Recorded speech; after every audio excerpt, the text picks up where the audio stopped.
જય ભીમ. મારું નામ વણકર શ્રુતિ છે. હું રાષ્ટ્રીય દલિત અધિકાર મંચની એક કાર્યકર છું.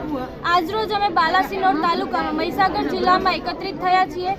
આ વિડીયોના માધ્યમથી હું સરકારશ્રીને એક પ્રશ્ન પૂછવા માંગુ છું કે તમારું તંત્ર શું કરી રહ્યું છે, તમે શું કરી રહ્યા છો. ભરૂચમાં એક 10 વર્ષની બાળકી ઉપર બળાત્કાર થાય છે, અંતે તેનું મૃત્યુ થાય છે. 72 વર્ષના બા પણ સુરક્ષિત નથી.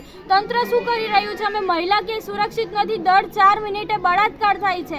તમે મહિલા સશક્તિકરણ ચલાવો છો, મહિલાઓ માટે યોજના ચલાવો છો, પ્રસૂતિ સહાયતા ચલાવો છો, પણ મહિલાઓ સુરક્ષિત નથી. તેનું શું?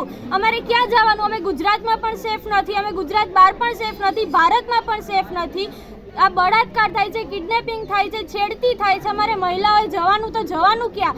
આ પ્રશ્નોનો સવાલ આજે અમે સમસ્ત મહિલા છે પૂછવા માંગીએ છીએ કે અમારી સુરક્ષા અમારે લેવા ક્યાં જવાનું. જય ભીમ.